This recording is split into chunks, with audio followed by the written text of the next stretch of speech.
de la novela de caballería que ellos tienen y la narración, cómo los atraviesa. Y por último, la doncella, las doncellas. No como personajes en sí, sino como lados de ellos. Bueno, comienza en relación con lo que es la locura. La de Cardenio es una locura, es un accidente de locura, es una locura que aparece de repente, que es violenta. Y en ese sentido podemos decir que es una locura mala por la violencia. Don Quijote presenta en estos capítulos una locura que es imaginada, que es pensada, que en algún punto es imitada. A diferencia quizás de lo que fuimos viendo antes, que la locura la podíamos ver en otros sentidos, en este sentido es como, es raro lo que voy a decir, pero coherente. Es, eh, es eso, es muy programada.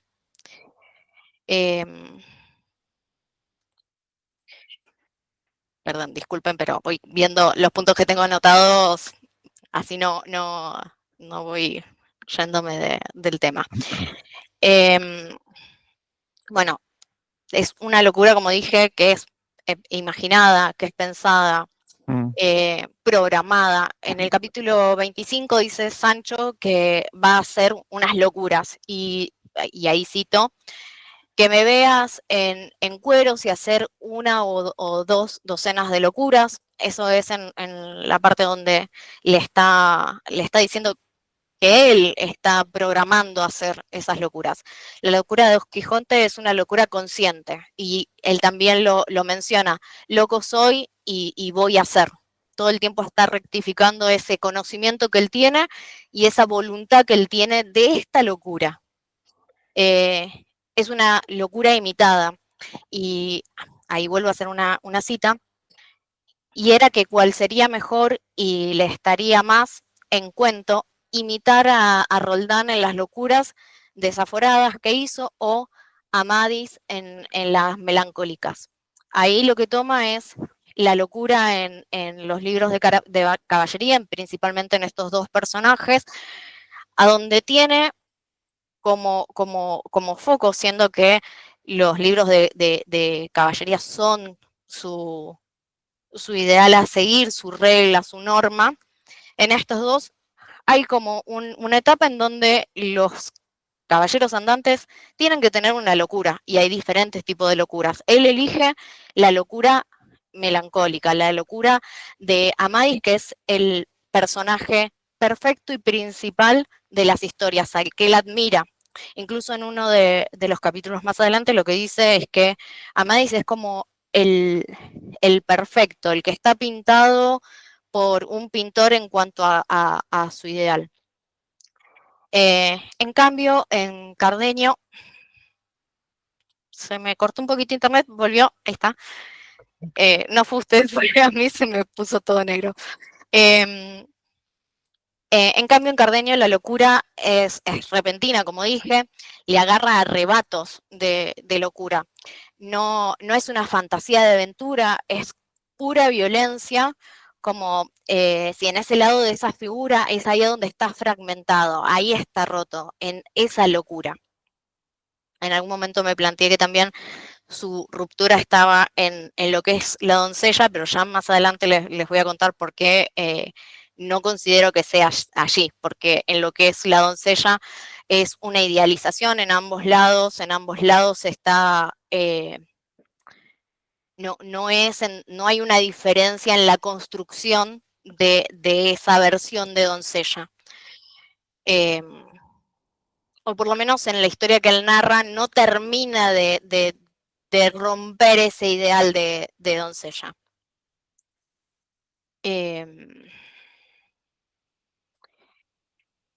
Bien.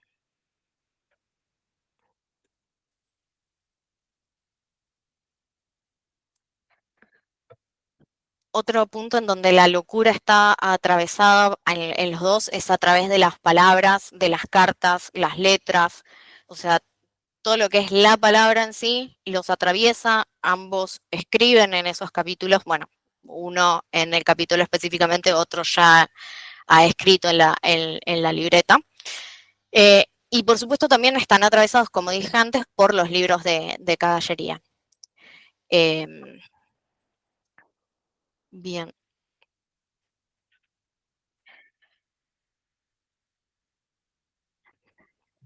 Como último punto con respecto a la locura, que antes comentaba, lo de la imitación y la perfección de El Pintoeta, hay una cita más que me gustaría hacer, que es, él dice, imitar la locura de los cuentos de caballería sin hacer locuras de daño, sino de lloros y de sentimientos. Y ahí es a donde está el punto para él. Con respecto a lo que es la doncella, eh, aparece esta figura como una figura idealizada, es una figura de la imaginación, está en las narraciones, es idealización y es pura narración. Don Quijote imagina a Dulcinea y cito, yo imagino que todo lo que digo es así y sin que ni que sobre ni que falta, ni que falte nada, y pintarlo en mi imaginación como la deseo. Él sabe que Dulcinea es producto construido de su imaginación, incluso nombra su verdadero nombre cuando le encarga a Sancho de entregarle la carta. Entonces, en ese sentido, él es consciente de este punto. Y como dije antes, las cartas de las doncellas están las dos escritas en el mismo libro, con la salvedad que lo que escribe eh, el caballero, me acabo de olvidar el nombre, Cardenio, Cardenio. perdón, eh, ya las poesías desgarradas y enojados con la doncella, y Don Quijote escribe sus cartas hacia la doncella todavía en otro lugar, no desgarrado ni con la sensación de que le rompieron la ilusión. Entonces, es como que ese mismo libro tiene las dos caras, las dos versiones de este caballero, de estos dos caballeros. Eh, y bueno, obviamente pasan a sufrir ambos, los dos por amor, porque es parte de las normas de caballería. Con respecto a lo que es el lado del caballero, que es el tercer lado que voy a mencionar, ya al inicio de los capítulos eh, inicia diciendo el caballero del bosque, el astroso caballero de la sierra, en el capítulo 24, el doto de la mala figura. Eh, Así como Don Quijote es nombrado caballero, pero ya más adelante cuando, bueno, estos los capítulos anteriores. Lo que me llamó la atención es cómo ya la segunda frase que nombran el capítulo ya es caballero, algo que ya se le viene dado de que es un caballero. Ambos tienen historias para contar, están atravesados por las palabras, eh, y el ingreso de ambos caballeros a la locura es por la narración. ¿Por qué lo digo? Bueno, Don Quijote por las lecturas, y nosotros entramos a conocer a Cardenio a través del libro que encuentra Don Quijote. Y obviamente en la historia que Cardenio cuenta, termina en un brote de locura. O sea, que nosotros siempre lo estamos conociendo su locura a través de lo que cuento de la narración. Eh, y en este sentido, y contando todas las otras partes, me parece que hay una fórmula o una ecuación que se repite en estos personajes para formar estos lados, que me falta uno más, que es algo así como un caballero más amor más narración es igual a locura. Y esa fórmula, esa ecuación matemática la podemos trasladar en todo el libro. Tuve una lectura matemática sobre el Quijote. Eh, bueno, y el último punto, el último lado, es la narración y los libros de caballería. Eh, Fui nombrando ya varios puntos con respecto a eso. Eh, en estos capítulos hay varios niveles de narración, hay una historia que se cuenta dentro de esta historia, dentro de otra historia, historias completas que se van narrando, que van dando a conocer los personajes, sus historias, y es como si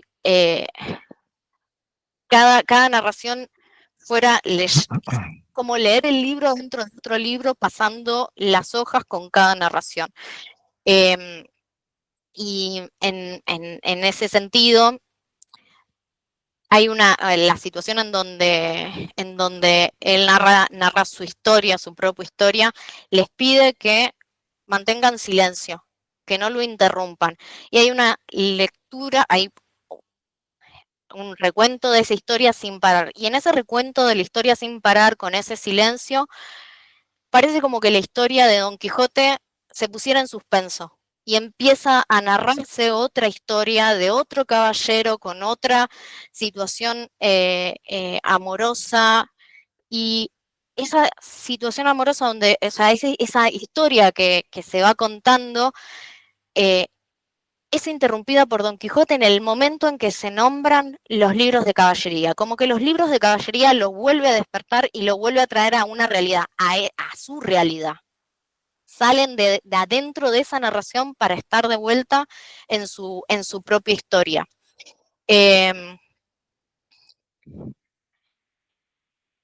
Tengo una cita, no, vamos ahí.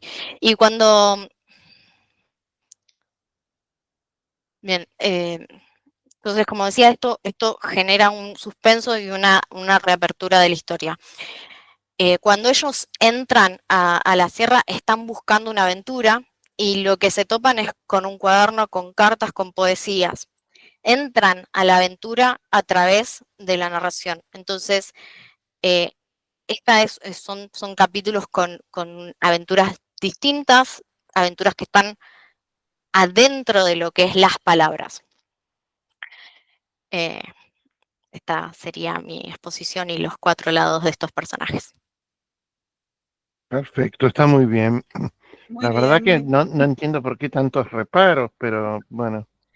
Porque es que hacer una versión matemática me pareció algo que al principio cuando lo pensé era una locura. bueno, está bien, pero no iba a ser, no deja, no, digo, es muy original, no, el problema de que alguien te fuera a repetir lo mismo, así que no, muy bien, muy bien. Hay que ir a trabajar ese super yo, es muy perverso el tuyo. Mejor que yo no la ayude. No, vos muda, Julia. Pero bueno, vamos a seguir entonces con Buenas, ay, no sé si había alguna otra compañera, pero si puedo dar yo, genial. Siento que justo con el tema de Lizzie como que enganché muchas cosas, así que creo que mi hipótesis dialoga bastante con eso y por eso quería seguir. Bueno, creo que, justo aprovecho para decir, es un buen momento para hablar de locura y de cuestiones que tengan que ver con el super yo, así que creo que enganchaba perfecto Lizzie el tema. Y más allá de eso, a mí algo que me resultó atractivo desde el comienzo tiene que ver con los valores de verdad y cómo terminan siendo muy dinámicos, no solo en la historia, sino en cada uno de los personajes. Hay que estar muy despierto para leer, para ver en qué momento está cada uno de los personajes y cuál es la realidad que justamente en ese momento está percibiendo. Y bueno, en el comienzo de los capítulos que teníamos asignados, me parece que pasaba algo que me vino perfecto para la lectura, que tiene que ver con, primero, antes de decirlo, siempre como que tendía a encontrar una dualidad entre los personajes. Bueno, en este momento lo más fácil sería decir entre Don Quijote y Sancho y compararlos con esto de la cuaresma y el carnaval y demás. Y bueno, acá aparece una nueva excusa que es Cardenio, con el cual también se puede comparar. Y justo antes de que ellos se encuentren la valija, pasa algo muy interesante que tiene que ver como con el cierre del episodio de los Galeontes, en el cual yo siento que, habiéndolo leído, me daba la sensación como que Don Quijote estaba cansado de encontrar aventuras en las que les fuera mal y medio que le da el mando a Sancho, y esto de ir a Sierra Morena en realidad no es voluntad de Don Quijote, sino de Sancho. Y hay una cita que me pareció súper interesante que dice, perdón, miro para allá porque tengo la computadora, porque no digas que soy contumaz y que jamás hago lo que me aconsejas, por esta vez quiero tomar tu consejo y apartarme de la furia que tanto temes. Mas ha de ser con una condición, que jamás en vida ni en muerte has de decir a nadie que yo me retiré y aparté de este peligro de miedo, sino por complacer a tus ruegos. A ver, los habían apaleado con todo lo que pudieron, los desnudaron, o sea, fue un episodio que es bastante terrible, entonces siento que ahí como que se genera una frustración por parte de Don Quijote. Y más allá de esto, esto que decía Lizzy, que lo anoté porque me pareció que es muy pertinente para esto, que tiene que ver con que la locura de Don Quijote es consciente, es una voluntad. Entonces, en este momento en el cual él está cansado de ser apedreado, de que lo agarren a los palazos, pone en pausa esa voluntad de estar loco y prefiere continuar con una voluntad ajena, ¿no? Y que eso de aceptar el consejo en realidad no es solamente eso, es aceptar la realidad del otro, la percepción de una realidad que a él en ese momento de locura consciente o voluntaria le es un poco ajena. Bueno, y es ahí donde se encuentran con esa peripecia de encontrar la valija. Y acá también un poco, él en este momento como que continúa con ese episodio de cordura, podríamos decir, si se le puede poner esa palabra a alguna acción de Don Quijote, pero tiene ese momento de cordura en el cual él encuentra una valija y en lugar de, en contraste con todas las otras aventuras, que veía algo y ya se imaginaba instantáneamente qué era lo que podía pasar, acá dice no, vamos a esperar, vamos a ver de quién es esa valija, de quién se trata. Justo aparece este personaje que hasta el momento es misterioso, desnudo y saltando, y él le atribuye que podría llegar a ser de él esa valija. Me llamaba la atención eso, ¿no? Como que en ese momento él estaba de acuerdo, no se siguió con esa idealización. Y bueno, después se entiende por qué, porque en realidad aparece un personaje que está más loco que él y que el papel de loco lo puede hacer este nuevo personaje, por lo menos por ese momento, porque después, como decía Lizzy, también va a aparecer la mención de la caballería y de la Amadís de Gaula, y ahí ya, bueno, estamos hablando de otra cosa y salta esa locura consciente, ¿no? Bueno, yo, esto, una asociación totalmente libre mía, de que me dio mucha gracia porque pensando en esto de que aparece uno que es más loco que él y justo se llama el roto de la mala figura, y me dio como que siempre hay un roto para un descosido y se encuentran los dos locos ahí. Y bueno, ahí por qué digo también que se hace este traslado del loco, primero porque, claro, Cardenio desaparece de la historia, porque, bueno, cuenta la historia, se ve interrumpido un juramento que habían hecho antes de no interrumpirlo, y se va, después de atacarlos, ¿no? Obviamente. Y ahí ya queda Don Quijote en ese papel de locura. Y ahí, bueno, como también podemos saber que es él el que reemplaza esa verdad de locura, porque ahora lo quiere ir a buscar de nuevo para saber la historia completa, y ahí hay un planteo de Sancho que me pareció genial, que le pregunta, ¿es buena regla de caballería que andemos perdidos por estas montañas sin senda ni camino buscando a un loco, el cual después de hallado quizás vendrá en voluntad de acabar lo que dejó comenzado, no de su cuento, sino de la cabeza de vuestra merced y de mis costillas, acabándonoslas de romper de todo punto? Me parece genial porque él como que hasta le cede que son caballeros o que él es un caballero andante, esa parte ya ni siquiera le molesta. Lo que le molesta es que están buscando a una persona que los va a moler a palos de nuevo después de todas estas aventuras fallidas que han tenido antes. Eso me pareció genial.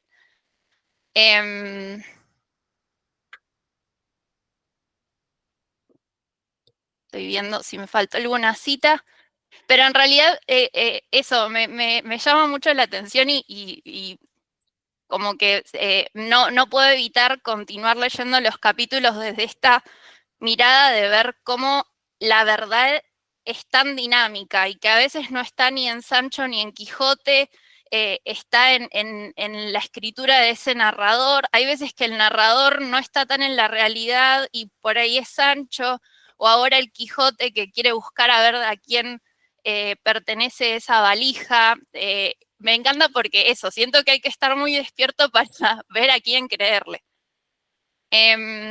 Y después como una nota que había visto y que, bueno, también mencionaba mi compañera de Dulcinea, cuando hablaba de ella, que me dio risa porque siento que cuando Don Quijote le comenta a Sancho, le pide que vaya a llevar la carta y él le termina revelando esa identidad que para Sancho hasta ese momento no era conocida, y Sancho le dice como, ¿cómo le vas a dar una carta si no sabe ni leer ni escribir? O sea, ¿qué te la va a interpretar?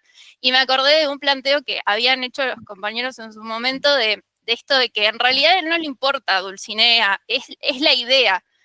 La necesidad que tiene él como caballero andante de tener una excusa de una enamorada que está lejos, que su amor no se puede dar, y que bueno, está encarnado en Aldonza Lorenzo, pero en realidad podría ser cualquier otra persona y a él no le importaría porque él no está enamorado realmente de ella. Así que, bueno, eso.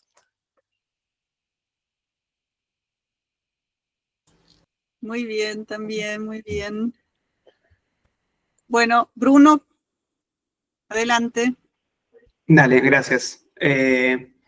Sí, un poco en relación lo mío con lo de Victoria, con lo de Lizzie, por distintas cuestiones. Tendría que hacer igual un premio a lo que voy a decir, que espero que no sea una pérdida de tiempo, sino más bien entender un poco cómo llegué a esto. Y es que tuve unas experiencias más interesantes de mi vida, leyendo sobre todo el capítulo 23. Porque no estaba leyendo el del Centro Virtual Cervantes, que nos proporcionan desde la cátedra, sino que, bueno, está en una edición que se ve que sería la segunda o la tercera de Juan de la Cuesta. Y bueno, estaba leyendo el capítulo 23 cuando sucede el pasaje en el que Ginés de Pasamonte le roba el asno a Sancho Panza. Y bueno, seguí leyendo un poquito. Y de la nada leo, mandó a Sancho a que se apease del asno. Y me quedé en un estado de extrañamiento, digamos. A lo que volví, porque dije, estoy como en el secundario, no tengo comprensión lectora. Pero no, efectivamente, volví nuevamente, Ginés le robó el jumento a Sancho. Entonces había una de dos. O esa caterva de encantadores que dan vuelta al mundo, que nombra Don Quijote en el capítulo 25, también afecta a los lectores, o había un error desde el autor, el editor o alguien en aquel 1600. Si bien, o sea, yo justamente por ese shock que tuve, dije, tengo que trabajar con esto como sea. Pero no sabía por dónde, si por lo filológico, no me pareció que tuviera demasiado sentido. Entonces intenté escarbar una manera en que pudiera convertir ese jumento que en un momento estaba, en otro momento no estaba, en un momento volvía a estar, volvía a dejar de estar en sistema para la lectura que voy a proponer. En principio era necesario para la historia, ¿no? Para justificar que Sancho después, cuando Don Quijote se aísle para imitar a Amadís, era necesario que Sancho se llevara a Rocinante, entonces el burro no tenía que estar. Y por otro lado, también quizá al momento de tomar la maleta extraviada y encontrar las monedas de oro, que Sancho, después de todas las pálidas que fueron teniendo en la aventura, encontrara como esa, decir, bueno, capaz que vale la pena seguir un poco más, incluso después del robo del asno, que era su medio de vida, de ganarse la vida. Pero más allá de eso, intenté, por el lado de compararlo con otro animal cuyo estado de existencia está medio difuso, ya famoso en la filosofía, que viene de, bueno, si Lizzie se preocupaba por hablar de matemática, yo vengo a hablar de mecánica cuántica un poco. Y es que titulé esto El burro de Schrödinger, un burro del cual no se sabe muy bien su estado real, en referencia, por supuesto, al gato de Erwin Schrödinger, el cual básicamente es un experimento mental de decir, bueno, palabras pobres porque como alumno de letras no me siento muy capacitado para hablar del tema, pero poner un gato y por distintas cuestiones del funcionamiento de las ondas y de los átomos cuánticos, que ese gato puede estar simultáneamente vivo o muerto hasta que un observador externo fijase, anclase en la realidad uno de esos dos estados, que nunca se podían superponer entre sí. Entonces es solamente la percepción externa lo que estabiliza unos dos estados posibles. Justamente veníamos con capítulos donde el tema de la percepción empezaba a cobrar cada vez más relevancia, el perspectivismo desde el lado del Guillermo de Mambrino, que mismo en estos capítulos se hace un planteo interesante que cito, dice Don Quijote a Sancho: eso que a ti te parece Bacía de Barbero, me parece a mí el yelmo de Mambrino y a otro le parece otra cosa. El papel del observador, entonces, está como a flor de piel en estos capítulos. Y eso relacioné mucho en cuanto a que vi que en estos capítulos del 23 al 27 aparecen duplicaciones de los personajes, binomios del tipo verdadero o falso. Todo el tiempo aparecen mentiras en estos capítulos, y todo el tiempo aparece la construcción de sí, de los personajes desde lo discursivo, ya sea desde su propia voz o desde la voz de los otros, generando que haya como mínimo dos versiones de ellos mismos. Dos versiones que en distintos puntos se ven desambiguadas por la observación de otro personaje, que al igual que el burro de Sancho Panza, estará o no estará gracias a la observación. En este sentido, lo tomé yo como una especie de motivo, al igual que antes habíamos usado el yelmo de Mambrino y el bálsamo de Fierabras, para analizar los capítulos. Ya el capítulo 23 comienza con una advertencia sobre la mentira, que ya se mencionó recién, el tema de cómo Don Quijote, cuando accede a refugiarse de la Santa Hermandad y ir hacia Sierra, tras el incidente de los galeotes, lo hace solo si Sancho no dice jamás que fue por miedo, ya que eso sería incurrir en una mentira instantáneamente. Entonces, arranca desde los primeros párrafos con la cuestión de la mentira y desde lo discursivo, la construcción del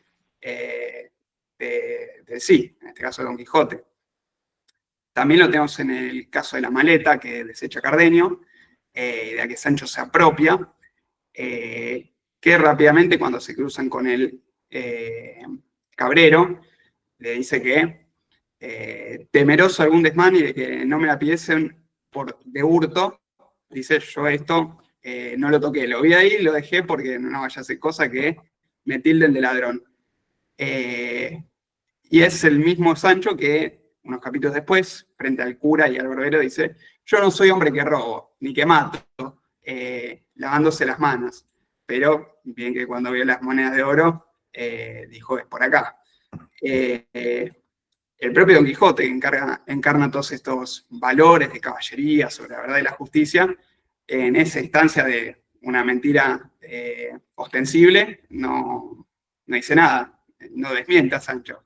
Pero bueno, yendo a Cardenio, el propio Cabrero dice que tiene dos disposiciones, ¿no? Dos modelos de Cardenio.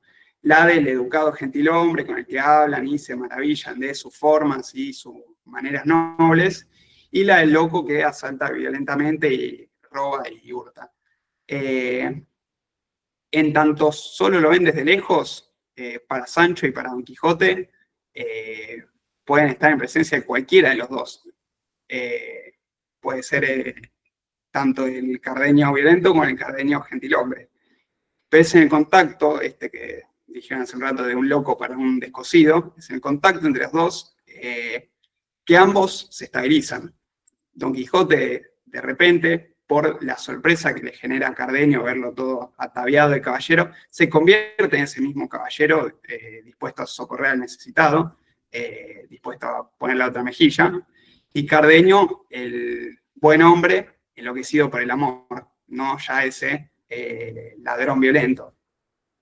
Y ese dolor, esa locura generada por el amor, se asocia rápidamente a un nombre, al de Fernando. De él lo primero que sabemos es, cito, es que es traidor, fermentido y ladrón.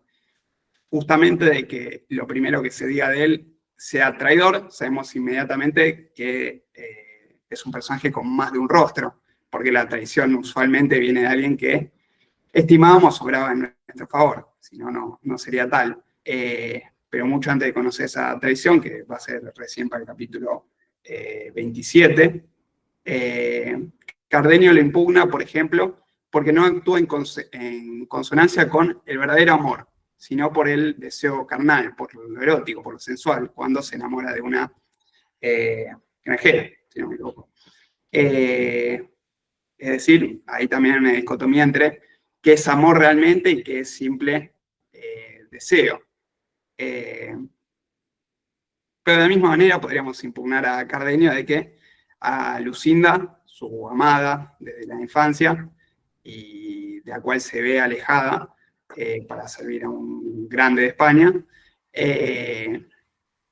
la ilusiona con un matrimonio con el que luego al final no se compromete. Sigue designios familiares y no lucha por ese amor verdadero. Sigue el camino de una carrera, podríamos decir. Bueno, como dijeron mis compañeras, la narración avanza hasta que se nombran las novelas de caballería, y ahí el conflicto estalla cuando Cardenio hace quizás en modo de sorna, quizá realmente, pero dice que el cirujano de la reina Maldásima estaba amancebando con ella. Eso hace que Don Quijote estalle en cólera, diciendo que esa interpretación solamente podía venir de un mentiroso y de un malintencionado. Nuevamente este tema de la disputa por la verdad. Y también porque poner en entredicho algo relacionado con el mundo de la caballería, para Don Quijote es poner en entredicho su propia identidad, su propia configuración caballeresca con la que se presenta al mundo, con la que pide que se lo observe a él. Y es esa misma configuración la que abre después el capítulo 25, cuando Don Quijote reafirma el código de caballería, cuando, cito, dice: todo cuanto yo he hecho, hago e hiciere, va muy puesto en razón y muy conforme a las reglas de caballería. Esto lo lleva a hablar sobre la imitación, que tendría que hacer un paréntesis y señalar que justamente el primero al que nombra es a Ulises, héroe que es famoso por los ardides, los engaños, las mentiras, hasta el punto de que hay críticos que dicen que todos los famosos 4 cantos relacionados con sus viajes son un invento que él está contando para zafar. Pero más allá de eso, él comienza la penitencia de Amadís, donde se aísla del mundo porque Amadís también lo hizo y porque le corresponde. En cuanto a eso, la imitación suele llevar el estigma de lo no original, lo no verdadero en algún punto, lo que es copia y no real. Incluso desde un punto de vista platónico, que es en general con lo que venimos trabajando. La semana pasada, por ejemplo, hablamos tangencialmente del esencialismo de los nombres. La imitación nunca puede tener la misma densidad ontológica que aquello a lo que imita. Eso nos lleva a pensar que cuando afirma loco soy, loco ha de ser, loco he de ser, perdón, hasta que Sancho vuelva con la respuesta de Dulcinea, a quien le redactó una misiva, lo que opera en él es una, como dijeron mis compañeros, una falsa locura. Creo que también en la primera de todas las exposiciones, Agustina hizo toda una disertación sobre qué pasa si Don Quijote no está loco. Bueno, acá es como que está muy patente qué tanto hay de realidad y qué tanto hay de cómo él se presenta.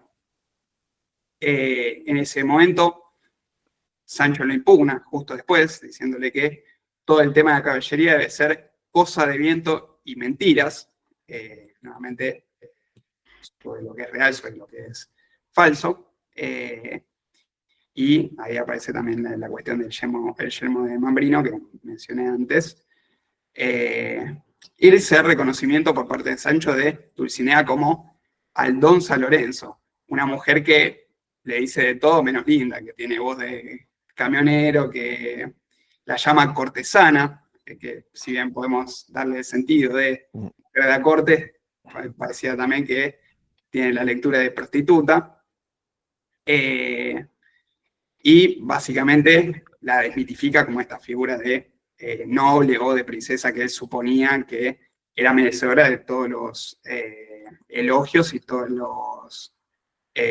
las hazañas que Don Quijote quería hacer y mandarle a que ella las sepa, las conozca, manda a los galeotes a que le digan a Dulcinea lo sucedido. Y acá es donde Don Quijote le resta importancia al asunto de ese desdoblamiento de Dulcinea al Don San Lorenzo. Y le pregunta, ¿a vos te parece que estos personajes femeninos de las historias de caballerías son reales? Son idealizaciones, le dice. Son idealizaciones que dan sentido a los versos, que justifican la existencia de los versos. De la misma manera, para Don Quijote, Dulcinea es una justificación del propio Don Quijote, que ya no es Alfonso Quijana. Por eso manda a Sancho a que leyera esta carta, y no a él, porque observarla como siguiendo esta línea de la observación que estabiliza una forma, sería estabilizarla en al Don San Lorenzo y no en Dulcinea. Él ya tiene su Dulcinea y no necesita esa otra copia, digamos. Y justamente en esto de observar, le obliga antes de que se marcha Sancho a ver una demostración de locura, para dar cuenta de que esa locura que él imposta, al fin y al cabo, porque la está impostando, existe. Y nuevamente tenemos un personaje observando a otro para estabilizarlo en un sentido concreto, en este caso el del loco, la forma del loco.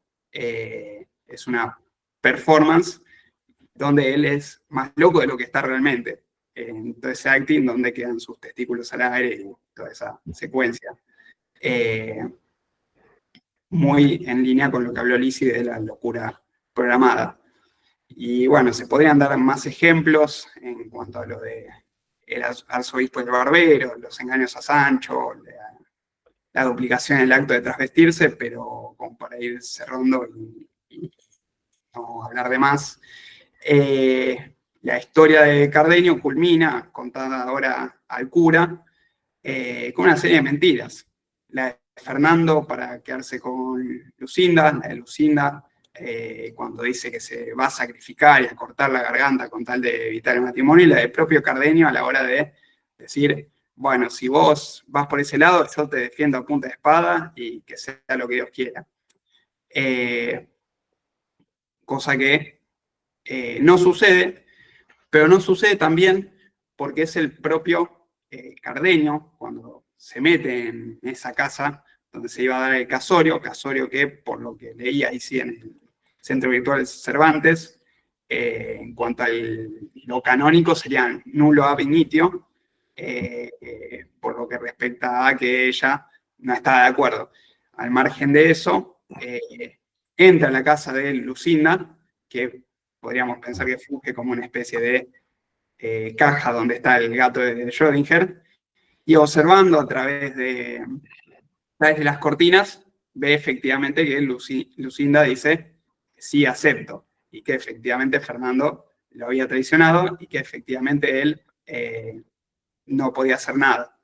Es ahí donde culmina el relato y culminan las versiones de los personajes que da Cardenio, y también la propia visión de Cardenio que le queda al lector.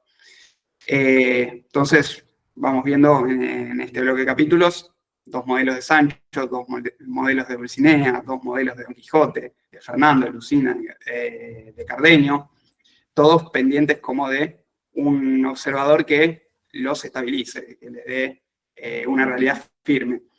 Y no me parece tampoco casual en esta lectura que al final del capítulo 27, que también cierra la parte tercera de la novela, lo último que se lee es el nombre de él, Cide Hamete Benengeli. Quizás es justamente por su duplicación entre erudito y falsificador, o por su duplicación indirecta en el segundo autor, que el asno de Sancho puede aparecer y desaparecer al mismo tiempo. Aparecer y desaparecer solo en tanto haya alguien que lo pueda leer. Así que eso. Bueno, muy bien Bueno. también, muy bien. Muy interesante pensarlo como el gato de Schrödinger, sí, el burro de Schrödinger, está muy bien. Después comentamos el problema, ¿no? De esto de las ediciones. Pero, perfecto. Bueno, ¿quién más? ¿Quién sigue? ¿Quién quiere seguir? Laura. Yo puedo seguir. Bueno, dale. Bueno, se dijeron muchas cosas interesantes, pero a ver, bueno, yo creo que estos capítulos dan comienzo a la aventura más larga de la primera parte. Me parece curioso que como que encuentren Sierra Morena se da de una manera como medio, se da como al azar, como de casualidad, porque se la encuentran, porque Sancho dice que tiene miedo de la Santa Hermandad, y entonces huyen de esta situación y se encuentran con Sierra Morena. Pero que también me parece interesante que en el mundo de Don Quijote, Sancho viene a traer, como un poco siempre, un poco de la realidad de su contexto, que es la Santa Hermandad, que es este cuerpo policial que se encargaba de los delitos cometidos al aire libre. Entonces, bueno, se adentran en Sierra Morena, que es aparte descrita como un lugar medio recóndito, medio enigmático, pero atractivo a la vez. Se dice que se adentran en las entrañas de Sierra Morena. Tiene algo de peligroso también cuando le preguntan al cabrero a ver dónde pueden encontrar al dueño de la valija. Y el cabrero le dice, si entrarais media legua más adentro, quizá no acertares a salir. Como esto de que es medio un lugar medio aparte, de un mundo aparte, como medio de una geografía distinta.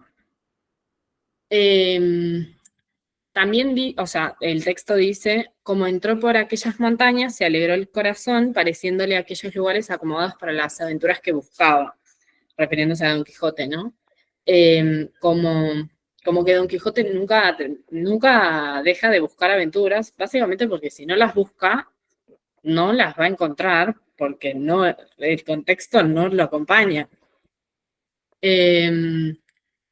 Pero esta aventura tiene algo de particular, que aparte de ser la más larga, es la primera vez en la novela en la que ellos se separan y queda el Quijote solo. Hay algo de esa soledad que como que invita a una intimidad distinta. Como que además el Don Quijote que aparece en Sierra Morena es un Don Quijote distinto, porque es un Don Quijote como que se despoja de su disfraz de caballero andante. Queda desnudo, que tiene algo también de intimidad eso. Pero a mí me parece interesante porque es como que, está bien, se despoja de la vestimenta, pero no por eso se despoja de su personaje, para nada. Es como que la locura va por otro lado. Me pareció muy interesante, como todo lo que dijeron de la locura, de si es pensada, de si no, de si la de Cardenio es como un accidente y tal, porque como por lo menos yo lo veo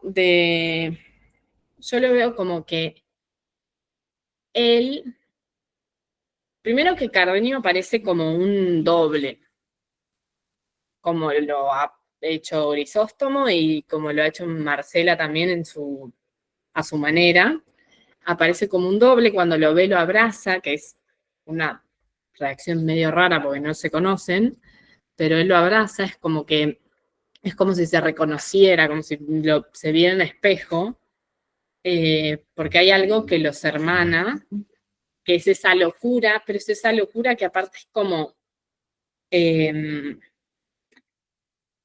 a rayas, como por momentos. Es la locura de ambos, porque a Cardenio le suceden los accidentes de locura, y al Quijote, digo, también se podría decir eso, porque el Quijote es loco, pero o tiene momentos de cordura, o es un loco a rayas también, tipo, tiene como momentos de mucha inteligencia. Es un loco inteligente. Entonces, bueno,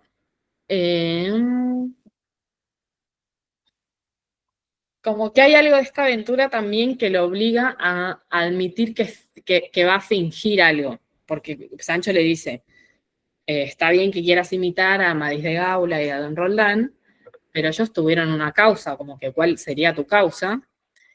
Y él le encuentra solución a todo él, ¿no? Porque él dice como que quiere darle a entender que si en seco hace eso, ¿qué hará en mojado? Pero como que se le obliga a tener que formular una excusa que hasta el momento no había tenido que formular, porque él con su excusa de que el mundo necesita de caballeros andantes y todo así, le funcionaba. Ahora tiene que inventarse esta otra. Entonces es como que hay algo de que esta aventura es íntima y es distinta porque se hace como más evidente qué es locura y qué no, y qué es fingido y qué no es fingido.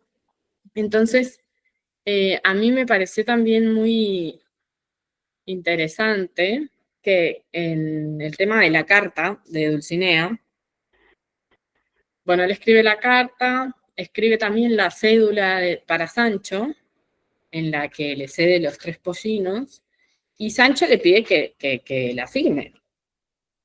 La carta la firma, como el caballero de la triste figura, pero la cédula no la firma. Dice, no es menester firmarla. Y como que es como si él supiera que si la firma como el caballero de la triste figura, no tiene validez, porque el caballero de la triste figura, si lo lee su sobrina, digo, no tiene peso porque no es una persona. Entonces, nada, me pareció interesante eso. Volviendo a lo de la locura pensada o tal, para mí, Cardenio, la diferencia que hay es que Cardenio es consciente de su locura, porque él dice, yo he sentido en mí, después acá, que no todas veces tengo cabal, sino tan desmedrado y flaco que hago 1000 locuras. Como que cuando él está en sus cabales, reconoce que tiene momentos de locura. En cambio, el Quijote, en principio, no tiene conciencia de eso. Pero por eso, como que me pareció interesante lo de la carta, porque ahí podría llegar a haber un momento en el que él se da cuenta o se ha dado cuenta siempre y está fingiendo, pero hay algo raro en que no firme la cédula. Y después,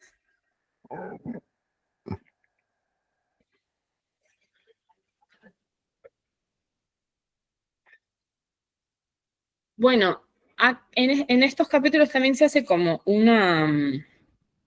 como que se pone en evidencia una primera quijotización de Sancho, porque dice, le dice Don Quijote a Sancho, a lo que me parece no estás tú más cuerdo que yo. Y Sancho le dice, no estoy tan loco, más estoy más colérico, que además si lo relacionamos con que es uno de los días de agosto, como también se dice, en una sierra del sur de España, que es mucho calor, y relacionándolo también con los 4 humores en los que está el colérico, como que el calor no ayuda a que el colérico no sea colérico. Entonces puede estar acentuado también por ese calor que hace en el sur de España, todas estas locuras de todos estos personajes. Y después decía, esto Sancho, con tan poco juicio, el cura y el barbero se admiraron de nuevo, considerando cuán vehemente había sido la locura de Don Quijote, pues había llevado tras sí el juicio de aquel pobre hombre. Como que se empieza a dibujar un contagio de la locura de Don Quijote.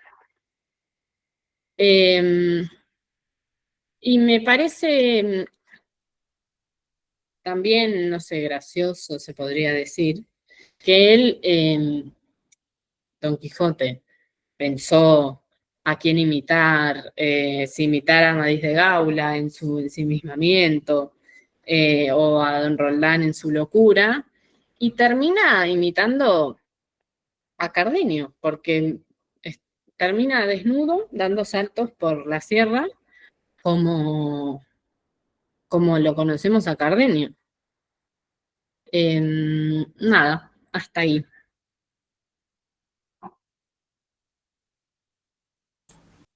Bueno, bárbaro, muy bien. Y quedaría entonces Paola, ¿no?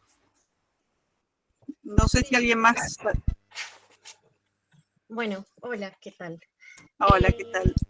Estoy de acuerdo en muchas de las lecturas que han hecho los demás compañeros. Así que no sé cuánto me queda por agregar, pero yo me fijé bastante en las imágenes. Me gustaron mucho estos capítulos, sobre todo el capítulo 25 al 27, que me dio muchísima risa.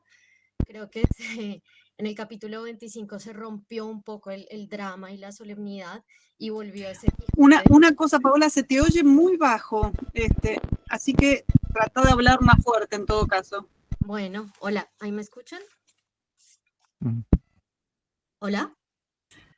Sí, te oímos, pero bastante bajito, así que bueno, pero... Qué raro. Te aviso por si podías acercarte más el micrófono o si no, hablar más fuerte. Claro, no estoy en el teléfono, de hecho. Claro, pues claro. Bien, bueno, yo leí estos capítulos como lecturas lúcidas al mundo desde distintas perspectivas. Lo hice de forma muy programática, digamos, fui capítulo por capítulo, así que voy a ir nombrando, sí, algunas cosas estructurales en la constitución del texto que me hicieron armar estas imágenes de cada historia. Bien, en el primer capítulo yo percibo una imagen de hermandades, los villanos de forma plural, frente a la figura solitaria del poeta o del loco o del dandy loco, que fue lo que pensé también en el desierto. También hay una sintaxis compleja, hay un par de oraciones, como el es no es, planteado por Don Quijote, ¿no? Que me hizo pensar, bueno, acá va a haber una vuelta de tuerca con lo aparente, obviamente, como en todos los capítulos. Bien, también pensé en la estructura de cajas chinas de los cuentos o los relatos ejemplares.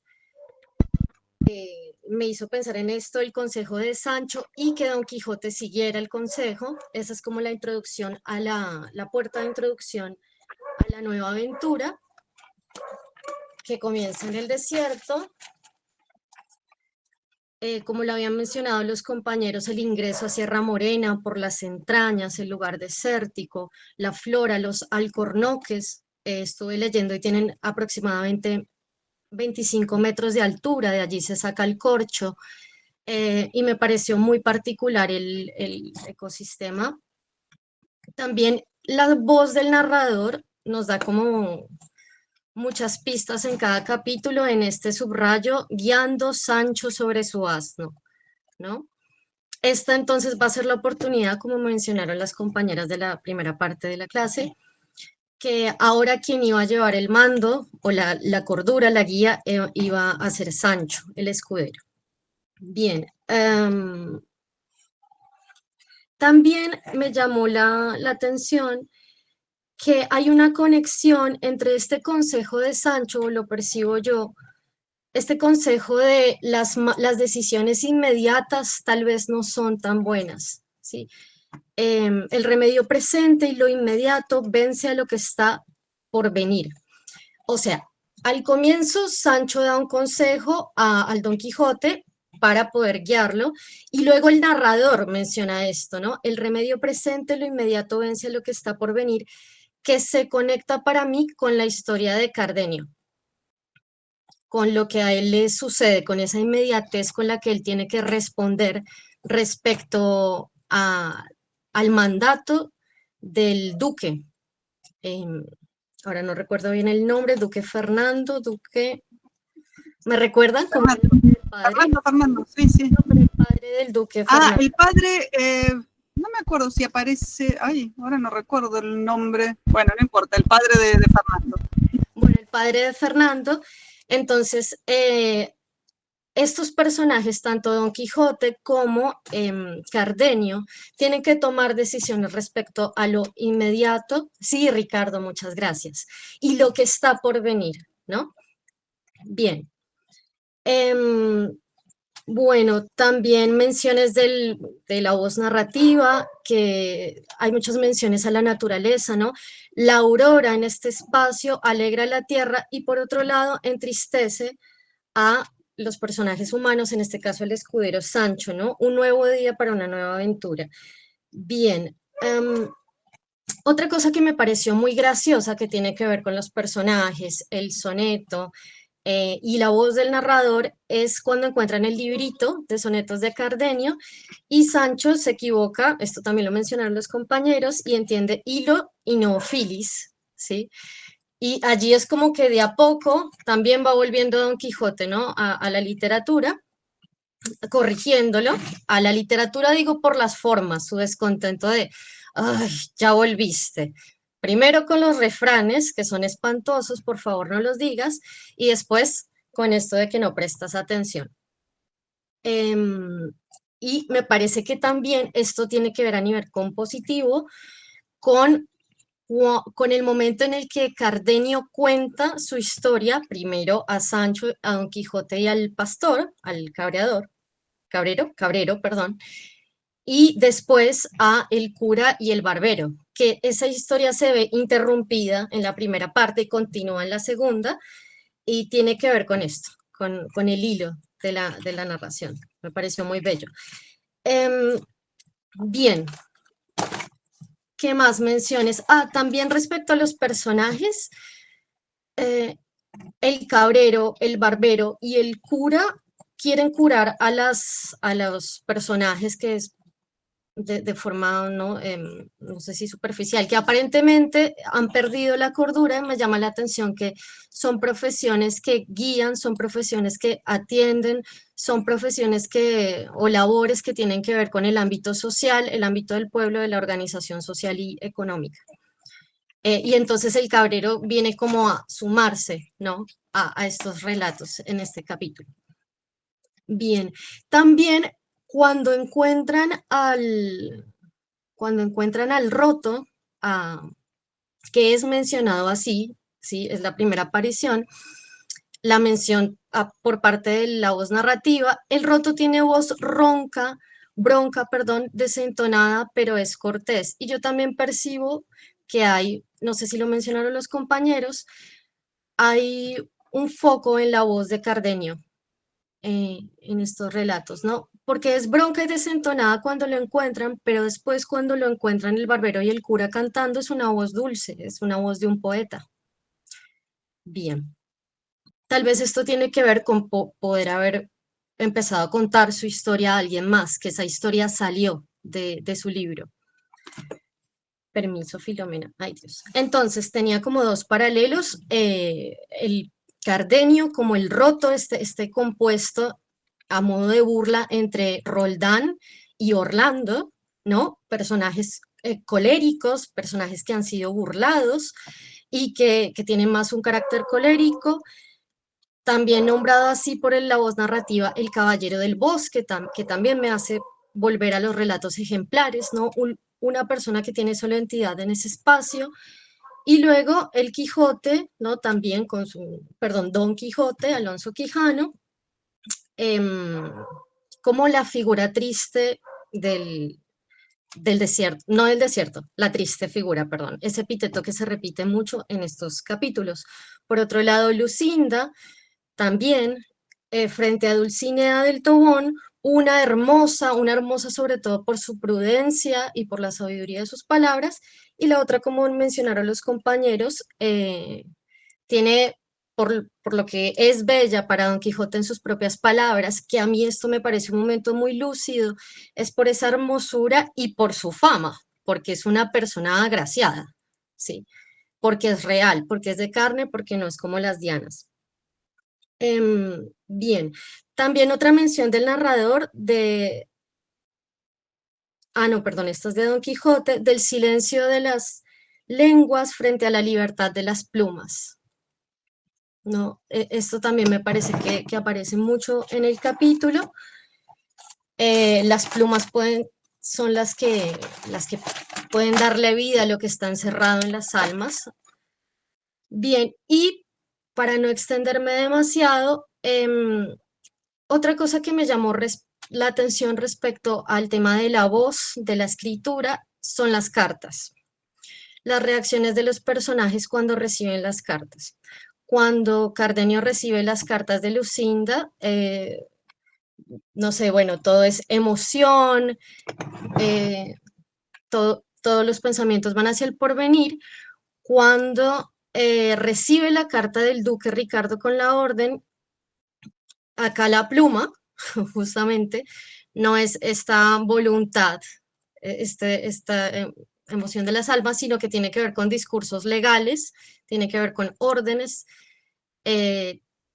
También pienso en la mención que hace Don Quijote a Sancho en el pedido que le hace que no le entregue la carta que va a Dulcinea, no se la entregue a ningún escribano, ¿sí? Escribano puede ser, porque ellos entorpecen todo que ni el diablo les entendería, ¿no?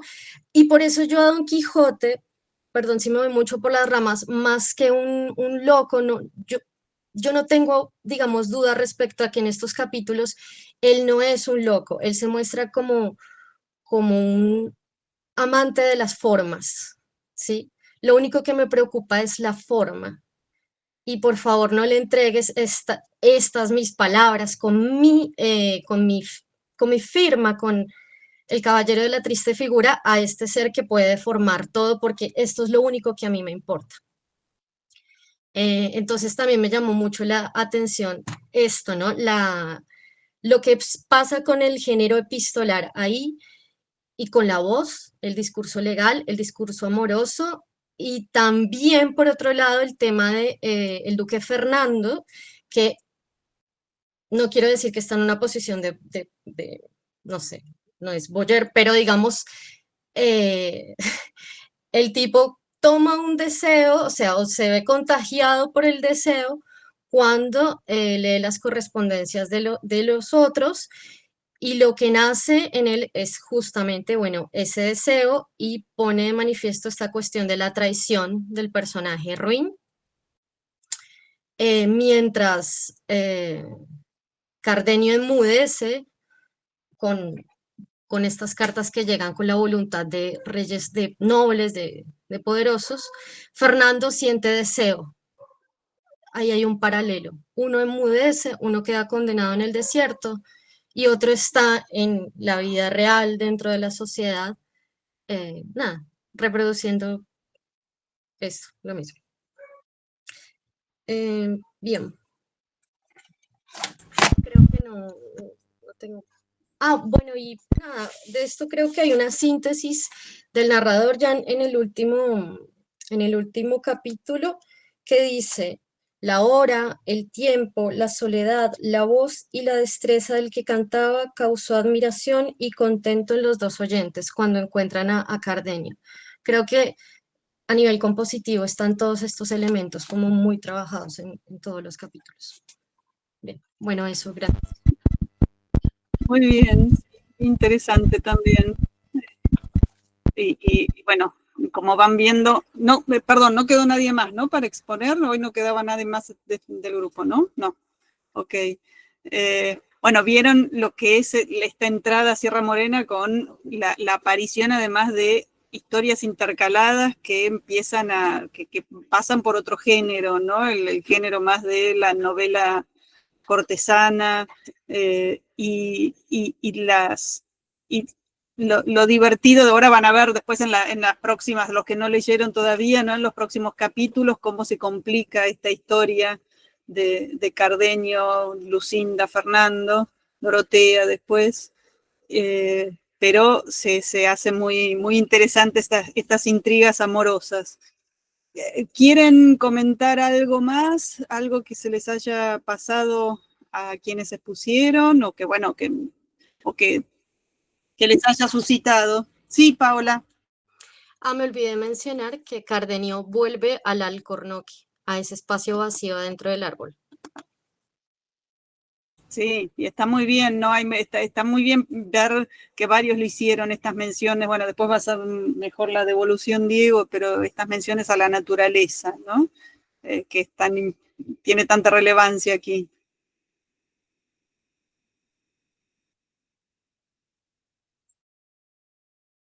Bueno, pueden abrir los micrófonos si quieren comentar lo que sea.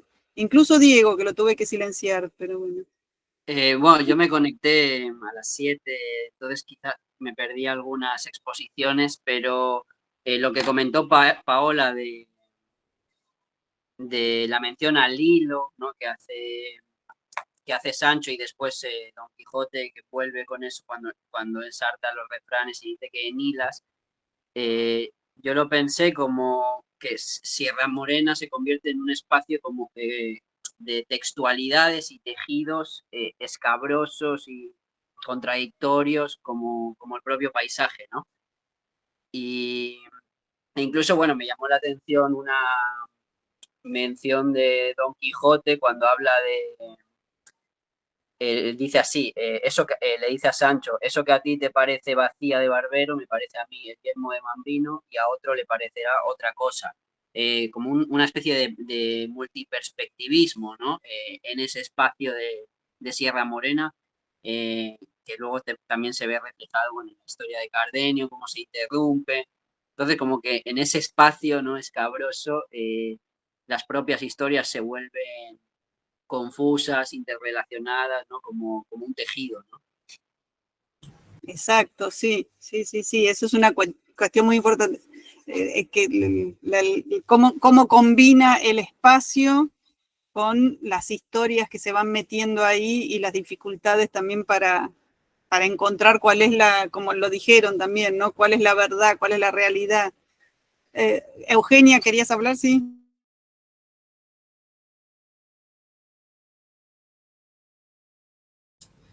No te oímos, ¿eh?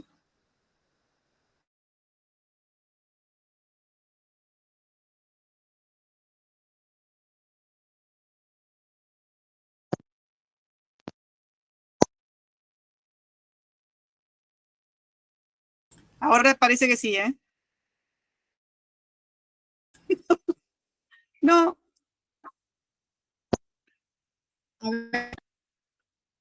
Sí, ahora quizás sí. Me va a escuchar menos porque me saqué los auriculares. Igual lo hago cortito. A lo que decía el compañero recién, John, no sé, yo anoté en estos capítulos también algo que me había llamado la atención, como los capítulos anteriores, esto del texto, del tejido, porque hay referencia, dice, cuando él habla, la confusión entre fifí e hilo, después dice la maleta que estaba asida al cojín, después dice el hilo de mi triste historia, no me interrumpan un punto en lo que estoy contando. Sancho tiene cosida la boca, le pide Don Quijote como no está el bálsamo, no está el bálsamo, le pide las hilas para curarse. Entonces, quizá como el rosario que hace Don Quijote también, ¿no?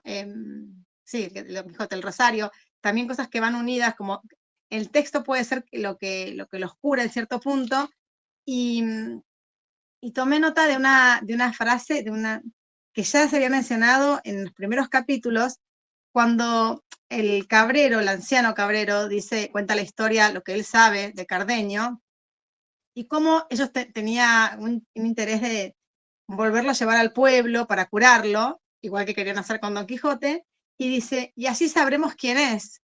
Y Don Quijote había dicho al anterior, yo sé quién soy. O sea, la mirada del otro para conocerse a uno mismo, cómo se construyen las identidades, el mismo mecanismo, ¿no? De volver al, no sé, al útero, a lo pequeño, al pueblo, al lugar, para reconocerse. Por eso cuando decía la compañera, cuando se abrazan y se miran y se reconocen quizá, por eso es como la de la hermandad que decían, y este hilo que va uniendo las historias. Me pareció súper interesante todo lo que dijeron y bueno, y anotando eso.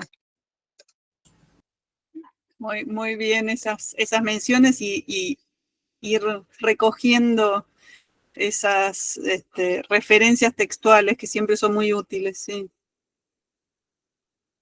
Después vamos a comentar más, ¿no? Toda esta cuestión. Esos los que leyeron la bibliografía habrán visto cómo se habla tanto de Sierra Morena como laberinto, ¿no? Y entonces esta figura del hilo como para salir, es interesante.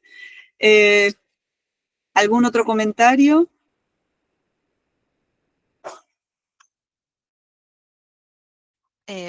Yo quería comentar que me gustó mucho la exposición de Bruno. Cuando yo lo leí, el asno fue en un momento de distracción, un interrogante, dije, o sea, estaba leyendo y ¿qué pasó acá? O sea, me desorientó. Y mientras él iba contando toda la lectura, el desdoblamiento, y cuando está y no está, me pareció una lectura impecable. Y después con respecto a lo que los hilos, que se había comentado, no me acuerdo si fue la clase pasada o la anterior, a donde habíamos visto sobre las tramas, también fue una lectura que la pude ir siguiendo mientras estaba haciendo el análisis, y también pensar en cómo los libros también están armados con hilos, más allá de la misma trama, y en este capítulo que eran como hojas que van pasando, cuentos, o sea, comentarios, cuentos adentro de cuentos, o sea, es todo como si estuvieran armándose ese tejido. Sí, exacto, muy bien. Y la lectura de Bruno estuvo muy, muy interesante para armarla bien para otra cosa, sí. Como pensándolo, quizás, como un primer lector que lee, un lector de la primera edición que tiene ese error, ¿no? Y se encuentra con este burro que está y no está. Está bueno pensarlo desde la física cuántica. Tenemos que llamar a Leonard. Bueno, y además como ejercicio de lectura, porque en realidad ante la comodidad de decir no la entiendo, bueno, no se entiende, se equivocó, es tomarse el trabajo de pensar por qué esa aparente contradicción puede resultar productiva para pensar el texto, ¿no?